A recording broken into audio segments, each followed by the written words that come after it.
എല്ലാവർക്കും നമസ്കാരം. ഞാൻ സരിത മഹേശ്വരൻ. ഇന്ന് ശ്രീമദ് വാൽമീകി രാമായണത്തിൻ്റെ ബാലകാണ്ഡത്തിലെ 36-ാമത്തെ സർഗത്തിൽ 23 മുതൽ 28 വരെയുള്ള ശ്ലോകങ്ങളാണ് നമ്മൾ പഠിക്കാൻ പോണത്. 28-ാമത്തെ ശ്ലോകത്തോട് കൂടിയിട്ട് 36-ാമത്തെ സർഗം തീരുകയാണ്. ഇവിടെ കഴിഞ്ഞ ദിവസം നമ്മൾ പറഞ്ഞു നിർത്തിയത് അംബിക, അതായത് ഉമാദേവി ക്രുദ്ധയായി ദേവന്മാരെ എല്ലാവരെയും ശപിച്ചു. അതായത് ഒരു പുത്രനെ വളർത്തണം, പുത്രനെ ഗർഭത്തിൽ ധരിക്കണം എന്നൊക്കെ മോഹത്തോടുകൂടി ശ്രീപരമേശ്വരനുമായിട്ട് രതിക്രീഡകളിൽ ഏർപ്പെട്ട അംബികയെ തടയാണ് ദേവന്മാരൊക്കെ കൂടി ചെയ്തത്. അതായത് ആ ഗർഭത്തെ ധരിക്കാൻ ദേവിക്ക് സാധിച്ചില്ല. ആ ദേഷ്യം കൊണ്ടാണ് ദേവന്മാരെ എല്ലാവരെയും അംബിക ശപിക്കണത്. ആ ശാപം എന്താണ് എന്നുള്ളതാണ് ഇന്ന് നമ്മൾ പറയണത്. 23-ാമത്തെ ശ്ലോകം നോക്കാം. അപത്യം സ്വേഷു ദാരേഷു നോത്പാദയിതുമർഹത അദ്യ പ്രഭൃതിയുഷ്മാകമപ്രജാ സന്തു പത്നയ. അപത്യം സ്വേഷു ദാരേഷു നോത്പാദയിതും അർഹത. അപത്യം എന്ന് പറഞ്ഞാൽ കുട്ടികൾ, സന്താനങ്ങളെ സ്വന്തം ഭാര്യമാരിൽ ജനിപ്പിക്കാൻ നിങ്ങൾക്ക് സാധിക്കാതെ പോകട്ടെ എന്നാണ് പറഞ്ഞത്. അപ്പം ശ്രീപരമേശ്വരനെയും പാർവതിയെയും തടഞ്ഞിട്ട് പുത്രോത്പാദനം തടയല്ലേ ദേവന്മാരുണ്ടായത്. അതുകൊണ്ട് സ്വന്തം ഭാര്യമാരിൽ പുത്രോത്പാദനം നടത്താൻ നിങ്ങൾക്ക് സാധിക്കില്ല.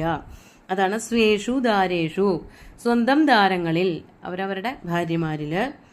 അപത്യം ഉത്പാദയിതും ന അർഹത, സ്വന്തം പുത്രന്മാരെ അല്ലെങ്കിൽ പുത്രിമാരെ ജനിപ്പിക്കാൻ നിങ്ങൾക്ക് അർഹതയുണ്ടായിരിക്കുന്നതല്ല. അതാണ് ശാപം. അദ്യപ്രഭൃതി, ഇന്നു മുതൽ, യുഷ്മാകം പത്നയഃ അപ്രജാഹ സന്തു, നിങ്ങളുടെ ഭാര്യമാര് സന്താന സൗഭാഗ്യമില്ലാത്തവരായി തീരട്ടെ. അതായത് ദേവന്മാര് ദേവപത്നിമാരുണ്ടല്ലോ, അവർക്കാർക്കും സ്വന്തം പുത്രന്മാരെയോ പുത്രിമാരെയോ ജനിപ്പിക്കാൻ പറ്റാതെ പോകട്ടെ. ഗർഭം ധരിക്കാൻ അവർക്ക് പറ്റില്ല.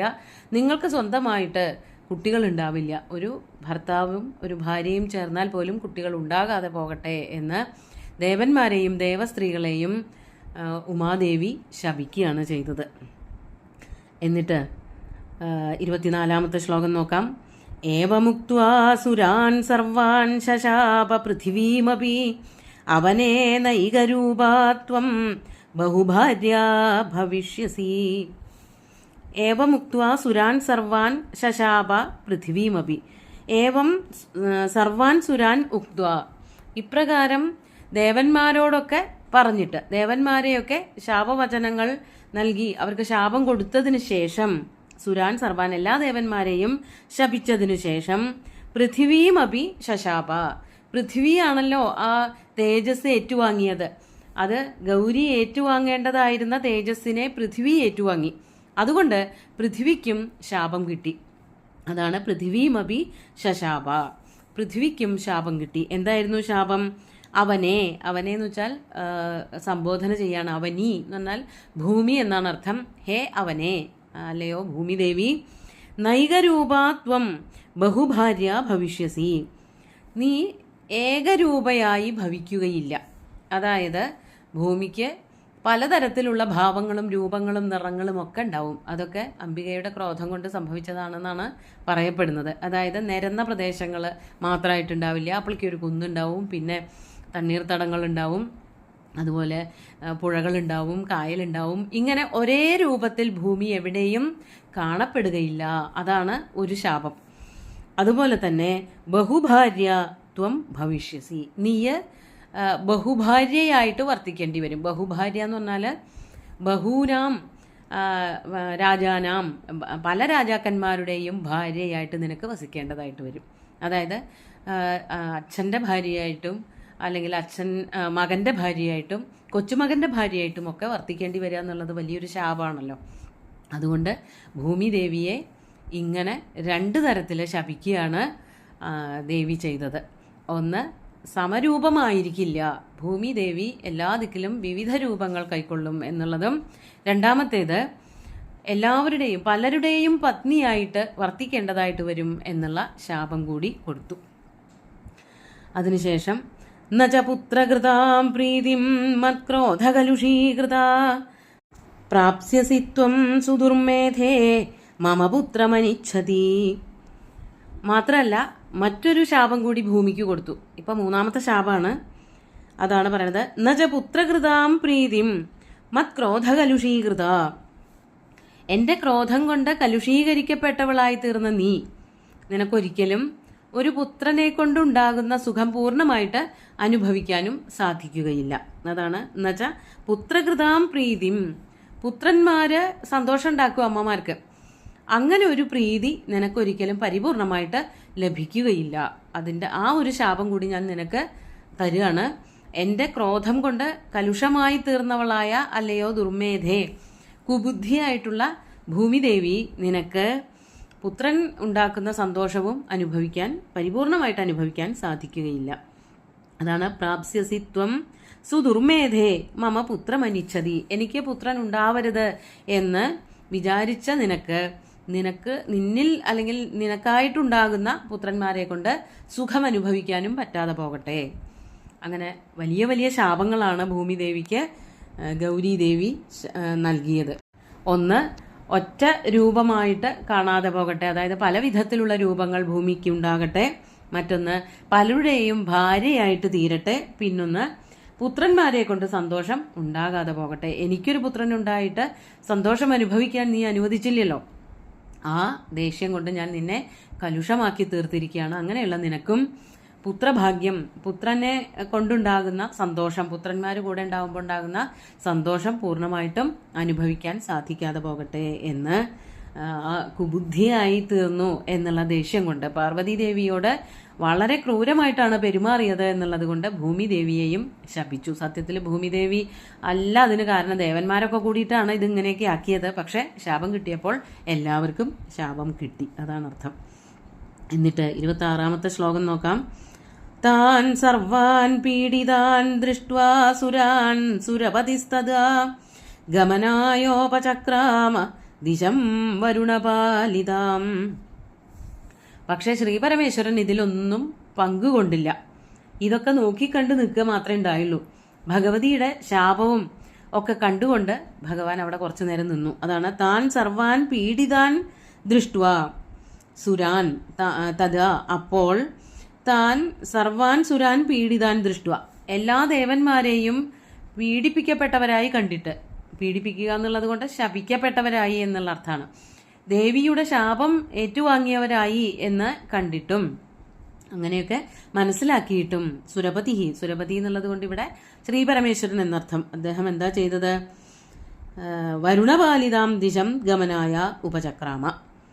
വരുണപാലിതം ദിശം, പാലിതാം ദിശം. വരുണപാലിതം എന്ന് പറഞ്ഞാൽ വരുണദേവനാൽ പാലിക്കപ്പെട്ടതായിട്ടുള്ള ദിക്ക്, പടിഞ്ഞാറേ ദിക്കിലേക്ക് പോകാനായിട്ട് പുറപ്പെട്ടു. വീണ്ടും തപസ് ചെയ്യാൻ വേണ്ടിയിട്ട് പോവുകയാണ്. അപ്പൊ തപസ് കഴിഞ്ഞിട്ട് വിവാഹാനന്തരമുണ്ടായ വലിയ കുറേ സംഭവ പരമ്പരകൾ അതൊക്കെ കഴിഞ്ഞിട്ട് ആകെ മുഷിഞ്ഞുപോയി ഭഗവാൻ. അതുകൊണ്ട് തന്നെ ഇനി ഒന്നിലും താല്പര്യമില്ലാതെ അവിടെ നിന്നൊക്കെ തപസ് ചെയ്യാൻ പോവാനായിട്ട് പുറപ്പെട്ടു. ദേവിയോട് കൂടിയിട്ട് പടിഞ്ഞാറ് ദിക്കിലേക്ക്, ഹിമാലയത്തിന്റെ തന്നെ പടിഞ്ഞാറ് ഭാഗത്ത് പോയിട്ട് തപസ് ചെയ്യാനായിട്ട് ഒരുങ്ങി. അതാണ് വരുണപാലിതാം ദിശം ഗമനായ ഉപചക്രാമ, പോകാനായിട്ട് പുറപ്പെട്ടു. അതിനുശേഷം എന്താ ഉണ്ടായത്? 27-ാമത്തെ ശ്ലോകം നോക്കാം. സഗത്വാ തപ ആതിഷ്ഠൻ പാർശ്വേ തസ്യോത്തരേ ഗിരേഃ ഹിമവത് പ്രഭവേ ശൃംഗേ സഹദേവ്യാ മഹേശ്വര. 28-ാമത്തെ കൂടി നോക്കാം. ഏഷതേ വിസ്തരോ രാമ ശൈലപുത്ര്യാ നിവേദിത ഗംഗായാ പ്രഭവം ചൈവ ശൃണുമേ സഹലക്ഷ്മണ. അങ്ങനെ പറഞ്ഞുല്ലോ, പടിഞ്ഞാറ് ദിക്കിലേക്ക് പോകാൻ പുറപ്പെട്ടു എന്ന്. അങ്ങനെ പോയിട്ട് സഗത്വ, ശ്രീപരമേശ്വരനും പാർവതീദേവിയും കൂടിയിട്ട് പോയിട്ട് തപ ആതിഷ്ഠൻ, തപസ്സു ചെയ്തു. എവിടെയാ തപസ് ചെയ്തത്? തസ്യ ഗിരേഹേ ഉത്തരേ പാർശ്വേ, ഹിമാലയത്തിന്റെ തന്നെ വടക്കേ ഭാഗത്ത്. അതിനൊരു പേര് കൂടി പറയാനുണ്ട്, ഹിമവത് പ്രഭവം എന്നു പേരുള്ള ഒരു ശൃംഗത്തില്. പല ശൃംഗങ്ങളുണ്ടാവാം ഇവിടെ. അത് ഹിമവത് പ്രഭവം എന്ന് പറയുന്നത് ഒരു ശൃംഗത്തിന്റെ കൊടുമുടിയുടെ, വലിയൊരു ഉയരമുള്ള കൊടുമുടിയുടെ പേരായിട്ടും പറയുന്നുണ്ട്. അതിന്റെ സമീപഭാഗങ്ങളില് ദേവ്യാ സഹ മഹേശ്വര തപ ആതിഷ്ഠൻ, ദേവിയോട് കൂടിയിട്ട് ഭഗവാൻ ശ്രീപരമേശ്വരൻ തപസ് ചെയ്യുകയും ചെയ്തു. അപ്പോൾ ഇങ്ങനെയുള്ള പ്രവൃത്തികളിലാകെ കലുഷമായി ഭഗവാന്റെ മനസ്സ്. എല്ലാം കൂടി മടുപ്പ് വന്നതോട് കൂടിയിട്ട് പിന്നെ ഒരു കാര്യങ്ങളിലും ഇടപെട്ടില്ല. ദേവന്മാരുടെയോ ഭൂമിയുടെയോ ഒന്നും ശാപത്തിന് മുക്തിയും കൊടുത്തില്ല. പെട്ടെന്ന് തന്നെ രണ്ടുപേരും കൂടിയിട്ട് മറ്റൊരു പർവ്വത ഭാഗത്തേക്ക്, ഹിമവത് പ്രഭവം എന്ന പേരുള്ള ഒരു ശൃംഗത്തിൽ പോയിരുന്ന് തപസ് ചെയ്തു എന്നാണ് പറയണത്. എന്നിട്ട് വിശ്വാമിത്രൻ ശ്രീരാമനോട് പറയാണ്, ഏഷതേ വിസ്തരോ രാമ ശൈലപുത്രിയ നിവേദിത. അലയോ രാമ, ഞാനിപ്പോൾ ചെയ്തത് എന്താണ്? ശൈലപുത്രിയാഹ വിസ്തര നിവേദിത. ശൈലപുത്രിയുടെ കഥയാണ്, അതായത് പാർവതീദേവിയുടെ കഥ ഞാനിപ്പോൾ വിസ്തരിച്ച് അങ്ങയോട് പറഞ്ഞു കഴിഞ്ഞു അല്ലയോ ശ്രീരാമ. ഇനി ഞാൻ ഏത് പറയാം?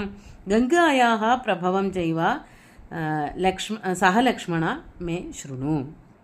ഗംഗയുടെ പ്രഭവത്തെ പറ്റിയിട്ട് ഇനി ഞാൻ പറയാൻ പോവുകയാണ്. ലക്ഷ്മണനും രാമനും കൂടിയിട്ട് ശ്രദ്ധിച്ചു കേട്ടാലും. അതായത് ഒരു കഥാഭാഗം പറഞ്ഞു നിർത്തി ഇനി ഈ കഥയിലേക്ക് ഗംഗ ഇങ്ങനെ വന്നു ചേർന്നു. ഗംഗയുടെ പ്രഭവം, ഗംഗ എങ്ങനെയാണ് ദേവഗംഗയായിട്ട് പോയി എന്ന് പറഞ്ഞല്ലോ, ആ ഗംഗ എങ്ങനെയാണ് ഭൂമിയിലേക്ക് എത്തിയത് ആയിട്ടുള്ള കഥ ഞാൻ പറയാൻ പോകണേ ഉള്ളൂ. ഇങ്ങനെ ഈ ശ്രീപരമേശ്വരൻ്റെയും ശ്രീപാർവതിയുടെയും തപസ് വീണ്ടും ആരംഭിച്ചു എന്ന് പറഞ്ഞുകൊണ്ട് ആ ഒരു കഥയ്ക്ക് തൽക്കാലം വിരാമം ഇടുകയാണ് ചെയ്യണത്. നമുക്ക് ഇന്നത്തെ ശ്ലോകങ്ങൾ ഒന്നുകൂടി ചൊല്ലി നോക്കാം.